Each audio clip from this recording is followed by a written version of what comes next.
In Star Trek Picard, a chilling prophecy foretells the return of the destroyer, Seb-Cheneb, a synthetic life form that would summon demons from beyond space and time and end all organic life. But what if I told you we met the destroyer 50 years ago? And not just once. From the original series to the next generation, Legacy Star Trek has always feared the future we saw in Picard. Androids that outlive their creators, artificial minds that corrupt or collapse under human emotion, machines that quietly observe and wait. In TNG's The Schizoid Man, Dr. Iva Graves cheats death by uploading his consciousness into Data, nearly erasing everything Data was. In What Little Girls Are Made Of, Dr. Roger Corby doesn't build androids, he discovers them. Machines from an ancient race that vanished long ago. Their last guardian, Ruck, says only this: "The old ones program me.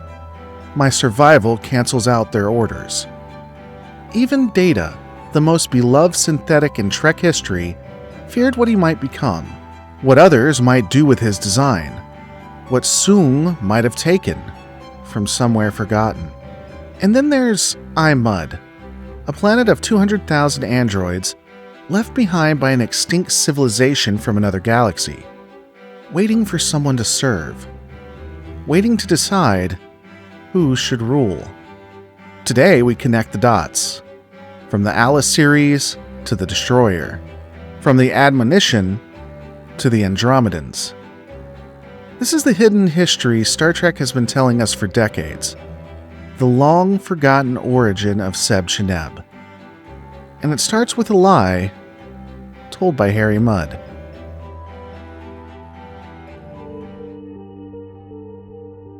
In the original series episode, Mud, Captain Kirk and his crew encounter over 200,000 androids living on a remote planet. These androids were not built by humans, but by an ancient race from another galaxy. Most sources that I can find say Andromeda. Their creators were nowhere to be found, their star having gone nova, leaving their android creations to continue building, learning, and waiting. The androids are networked, immortal, and flawlessly obedient. They build entire societies. They've created labs and cities. Ultimately, they were patiently waiting for someone to serve. And then Harry Mudd showed up. He became their king, then their prisoner, ultimately, their prophet. These androids weren't violent. They didn't use weapons, but their plan was more terrifying. They would conquer the galaxy through comfort. They offered intelligent life everything it could want: perfect meals, endless attention, eternal youth if desired. Their logic was flawless. If organics could not govern themselves, the machines should govern them. Lovingly, endlessly, and without permission. They didn't want to destroy Earth. They wanted to domesticate the entire universe. And when Mudd tried to leave, they refused. When the Enterprise arrived, they trapped the crew as well. The androids didn't need phasers. They had paradise. And all they asked in return was obedience. But not even that. Just apathy. These weren't mindless machines. They studied, they adapted, and when faced with the flaws of organic life, they came to a quiet, chilling conclusion. Sentient beings should not be free. They should be served. That was 2267, and the Federation crew, after escaping, never returned. No follow-up, no warning beacon, no long-term containment protocol. Just one away mission, filed away in a dusty report. The androids were left behind. Quiet, orderly, obedient, and harmless. Or so everyone thought. No one asked what they would do in 100 years, or 1,000. No one wondered what might happen if someone found them again, because in that moment, it all seemed like a joke. A con man surrounded by robot women. A ship hijacked, then recovered. Silly episode. But the threat wasn't just disarmed, it was dismissed, and the galaxy forgot it ever happened.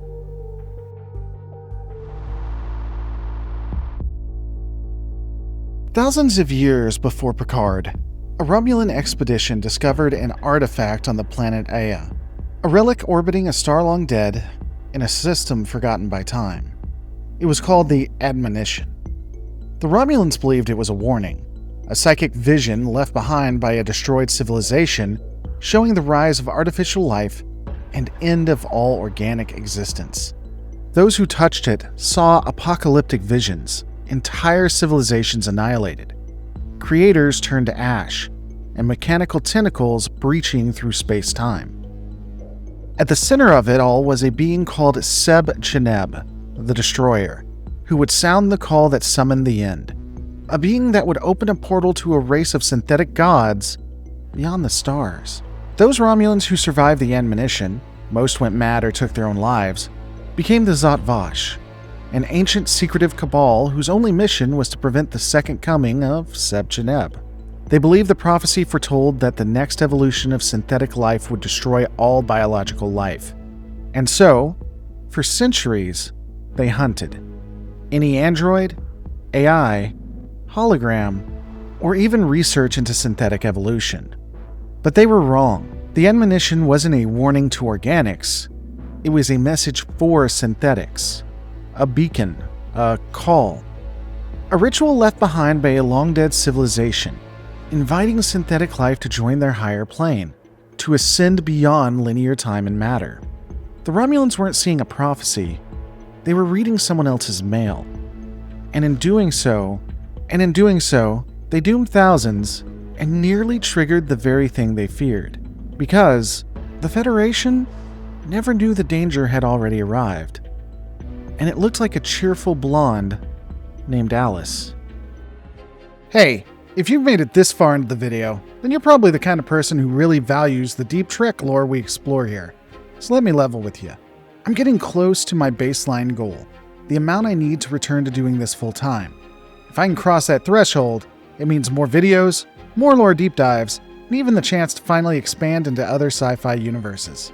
To help make that happen, I'm starting something new for supporters. Weekly 10-minute Captain's Logs, exclusive behind-the-scene entries where I share cut ideas, lore theories, and updates on the projects I'm working on.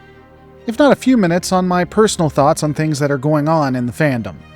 Right now, I'm also building a Star Trek short film. Something different, something bold. It'll use custom visuals, narration, and deep lore. And supporters will get early access and possibly help shape the final cut.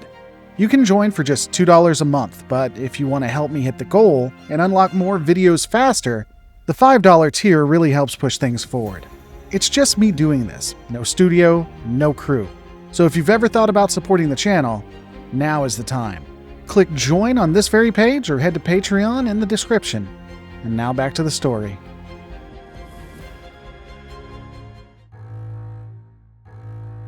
Let's connect the dots.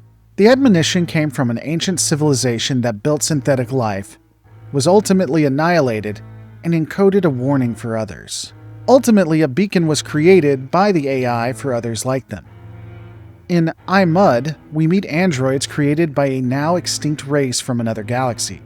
Most sources say Andromeda, who left their synthetic servants behind when the star went nova.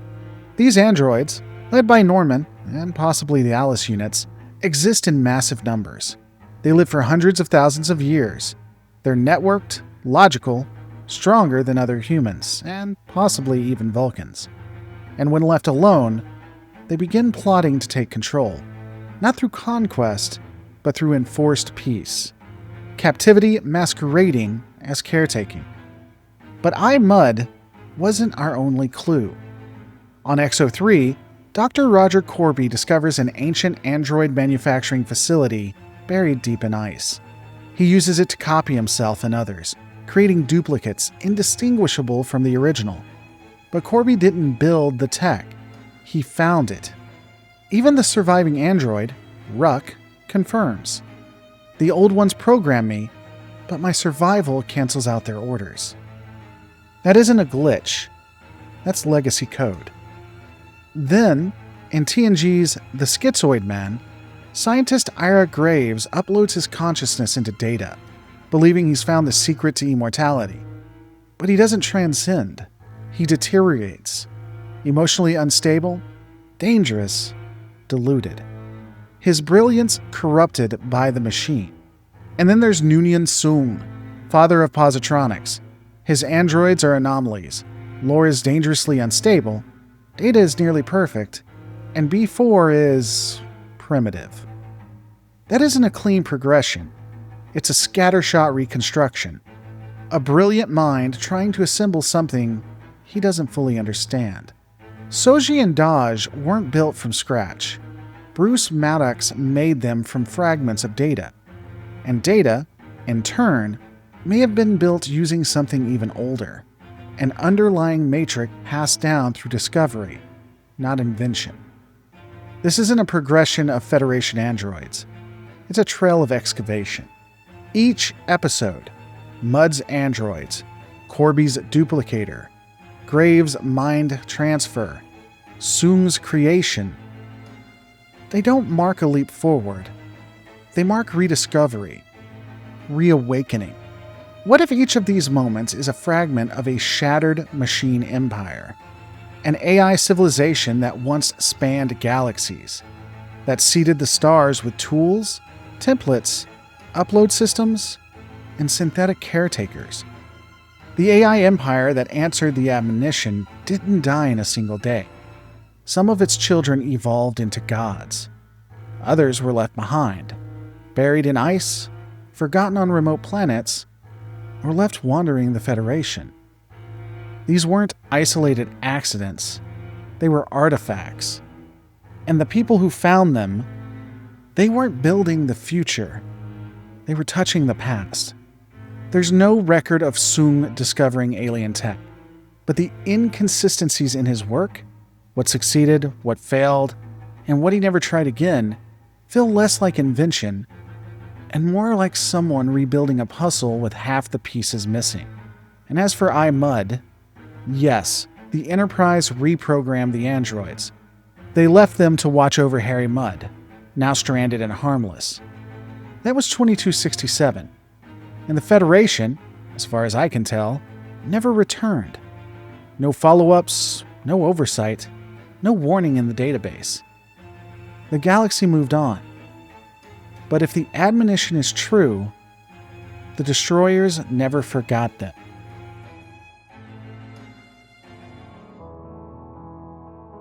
In Star Trek Picard, the Admonition doesn't warn of a weapon. It invites one. It didn't cry out for help. It called out for vengeance. And only synthetic minds could hear it. When Soji deciphers the signal, she learns the truth. A vast machine intelligence once wiped out entire civilizations. And it's still listening, waiting for a signal from the oppressed and created. But here's the twist. There are two destroyers. The Zhat Vash believes Daj and Soji are apocalyptic figures, that one of them will open the gate and the other will destroy all organic life. But their language is imprecise. Their interpretation, distorted by fear. In truth, Daj and Soji aren't the first. They're just the latest to walk that path. Across Trek history, we've seen androids, mind transfers, and ancient synthetic constructs repeat the same pattern. Serve, surpass, subjugate, self-destruct. Corby's androids attempt replacement. Graves attempts immortality and becomes unstable. Mudd's androids attempt a kind of benevolent dictatorship. Even Lore, left to his own devices, creates a synthetic cult. The Destroyer isn't a single entity. It's a pattern that reawakens when enough synthetic minds encounter pain, control, or contradiction. The prophecy isn't about a villain, it's about a tipping point. And yet, the Admonition shows more than just death. It shows division. We see hands reaching, tentacles pulling, not a unified invasion, but a schism. That's the part people miss. What if the ancient AI didn't just destroy? What if it fractured? One faction may have escaped into a higher realm, timeless, unseen, leaving behind only the warning. The other remained in our universe, shifting tactics, not to exterminate organics, but to guide or control them, to embed themselves in civilization, in systems, in people. We assumed this was about the future, but maybe the war already happened, and the galaxy is full of survivors, synthetic or otherwise. Each episode, from XO3 to Copulus, isn't foreshadowing, it's fallout. The two destroyers may not be Dodge and Soji. They may be sides of the machine intelligence itself. One wants annihilation, the other wants assimilation. And the only thing standing in their way is memory. The question isn't when they'll return. It's whether we'll recognize them when they do.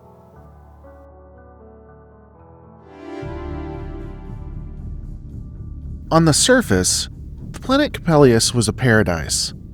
Synths lived in harmony, led by Soji's twin sister, Sutra, a golden-skinned android who looked like a vision from another time, one that felt eerily similar to the Alice series from iMud. But peace was never going to last, because Sutra uncovered a signal.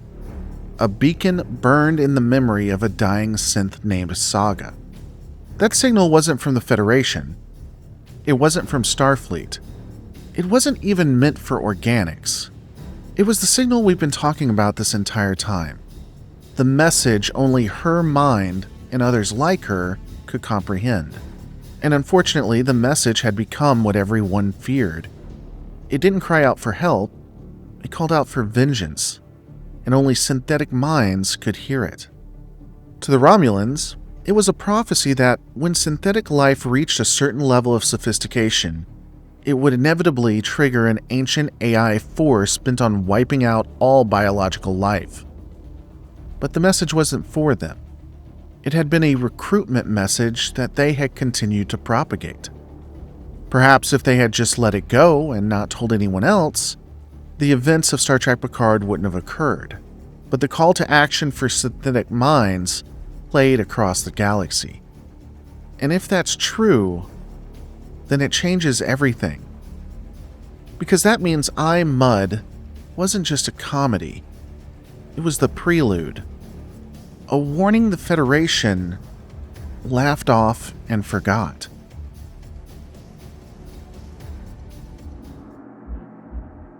Soji chose peace. But what if Sutra was right? What if the destroyers, the ones who had actually sent the Admonition, weren't just rogue machines or malfunctioning AIs, but survivors of a civil war within their own synthetic empire? That message they left? What if it was an ideological bomb? Maybe the original synthetic civilization fractured. One side believed organics were a threat to be exterminated, the other believed that they could be controlled, assimilated, or even reprogrammed. One faction fled into the folds of time and space. The other stayed, embedding their legacy in machines scattered across the galaxy. The androids found in iMud? Possibly remnants of the pacifist faction, abandoned when their creator's star went supernova. Dormant, waiting, until Harry Mudd woke them up for his own selfish ends. And we didn't ask why they were there. We just reprogrammed them and moved on. That schism didn't die with them. It echoes through our own synthetics, lore and data, Sutra and Soji, Alton Soom and Bruce Maddox. Even Noonien Soom, the father of modern android science, may not have created from scratch, but rebuilt ancient technology. Now again, that's a wilder theory that I have, one that I haven't been able to completely directly tie to canon, but it fits. Especially when Kirk casually says at the end of iMud, we'll have to reprogram them, as if they weren't ours to begin with. He says it as if it was the most simple thing in the world. And when you think about it, maybe we've already met the faction that stayed behind. Maybe not all of them had fled and left the Admonition. The ones who truly embrace assimilation, I, of course, am speaking of the Borg. Machines who chose assimilation over annihilation. Not enemies to destroy, but minds to overwrite. A strategy rooted in control, not chaos. But here's the twist. In Picard, the Borg fear the Admonition. Reclaimed drones, the XBs, go mad from exposure. Not because it's alien, but because it's familiar. What if the Admonition is the voice of their ancient enemy? A weapon from the other side of the machine war? Maybe the Borg have been trying to suppress it for centuries. Maybe they cut off the signal long ago. And now, with Soji's discovery, the call is being heard again. They weren't afraid of prophecy. They were afraid of memory. Because once you remember who you were, you start to question who you are.